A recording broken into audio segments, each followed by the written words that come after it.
أعوذ بالله من الشيطان الرجيم بسم الله الرحمن الرحيم رب اشرح لي صدري ويسر لي أمري واحلل عقدة من لساني يفقهوا قولي فالحمد لله والصلاة والسلام على رسوله وعلى آله وأصحابه أجمعين ثم أما بعد رب زدني علما۔ سامعین کرام، آج ہم سورۃ الرحمن کی آیت نمبر 1 سے لے کر آیت نمبر 38 تک کی تلاوت اور ترجمہ سنیں گے۔ آیت نمبر 1، الرحمن، رحمان۔ آیت نمبر 2، علم القرآن، اسی نے قرآن سکھایا۔ آیت نمبر 3، خلق الانسان، اسی نے انسان کو پیدا کیا۔ آیت نمبر 4، علمہ البیان، اسے بولنا سکھایا۔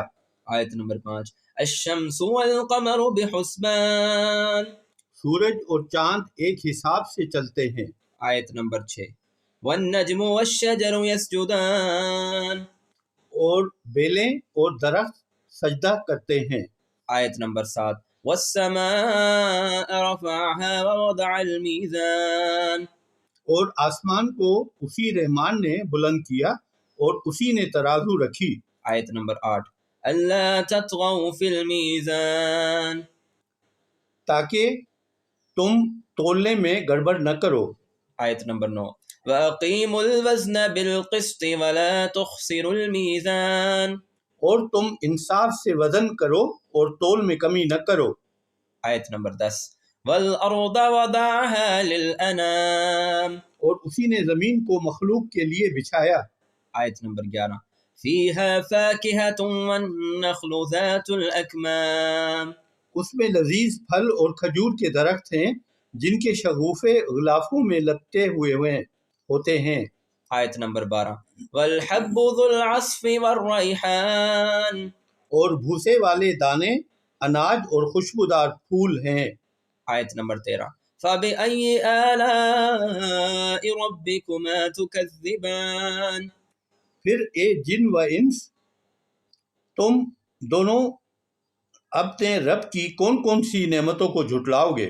آیت نمبر 14، خلق الانسان من صلصال كالفخار، اس نے انسان کو ٹھیکرے جیسی کھنکھتی مٹی سے پیدا کیا۔ آیت نمبر 15، وخلق الجان من مارج من نار، اور اس نے جن کو آگ کے شعلے سے پیدا کیا۔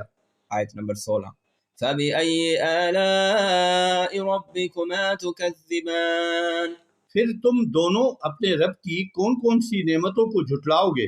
آیت نمبر 17، رب المشرقین ورب المغربین، وہی دونوں مشرقوں اور دونوں مغربوں کا رب ہے۔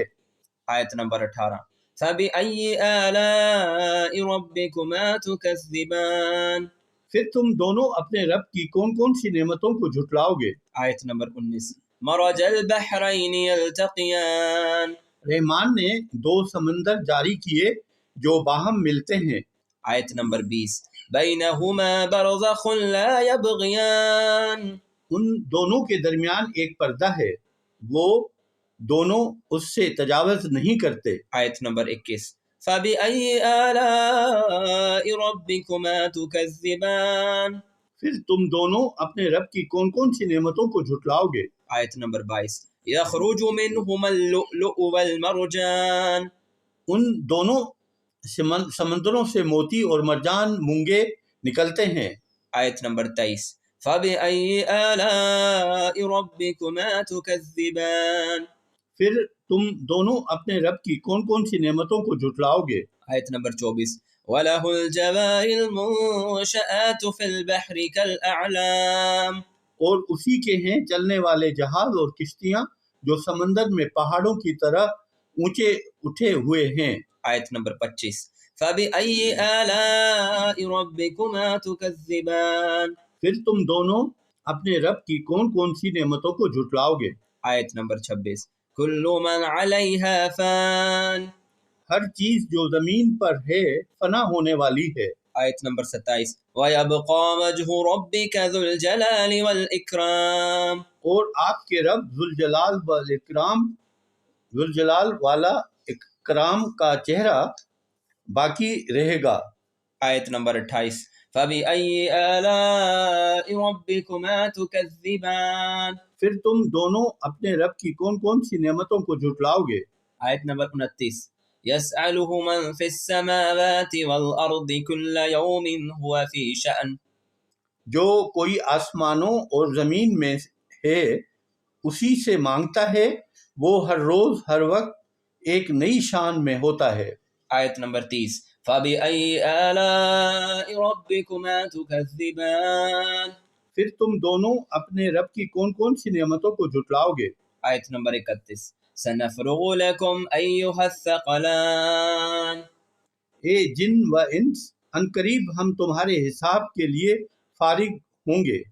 آیت نمبر 32 فَبِأَيِّ آلَاءِ رَبِّكُمَا تُكَذِّبَانِ، پھر تم دونوں اپنے رب کی کون کون سی نعمتوں کو جھٹلاؤ گے۔ آیت نمبر 33 یا معشر الجن والانس ان استطعتم ان تنفذوا من اقطار السماوات والارض فانفذوا لا تنفذون الا بسلطان، اے گروہ جن و انس، اگر تم آسمانوں اور زمین کے کناروں سے نکل بھاگنے کی طاقت رکھتے ہو تو نکل جاؤ، قوت اور غلبے کے بغیر تو تم نکل ہی نہیں سکتے، اور وہ قوت تم میں کہاں۔ آیت نمبر 34 فَبِأَيِّ آلَاءِ رَبِّكُمَا تُكَذِّبَانِ، پھر تم دونوں اپنے رب کی کون کون سی نعمتوں کو جھٹلاؤ گے۔ آیت نمبر 35 يرسل عليكما شواظ من نار ونحاس فلا تنتصران، تم دونوں پر آگ کا شعلہ اور دھواں چھوڑا جائے گا، پھر تم اس کا مقابلہ نہ کر سکو گے۔ آیت نمبر 36 فَبِأَيِّ آلَاءِ رَبِّكُمَا تُكَذِّبَانِ، پھر تم دونوں اپنے رب کی کون کون سی نعمتوں کو جھٹلاؤ گے۔ آیت نمبر 37 فَإِذَا انشَقَّتِ السَّمَاءُ فَكَانَتْ وَرْدَةً كَالدِّهَانِ، پھر جب آسمان پھٹ جائے گا تو وہ سرخ چمڑے کی طرح لال ہو جائے گا۔ آیت نمبر 38 فَبِأَيِّ آلَاءِ رَبِّكُمَا تُكَذِّبَانِ، پھر تم دونوں اپنے رب کی کون کون سی نعمتوں کو جھٹلاؤ گے۔ سامعین اکرام، اللہ پاک ہمیں قرآن شریف کو سمجھ کر پڑھنے اور اس پر عمل کرنے کی توفیق عطا فرمائے۔ جزاکم اللہ خیرہ۔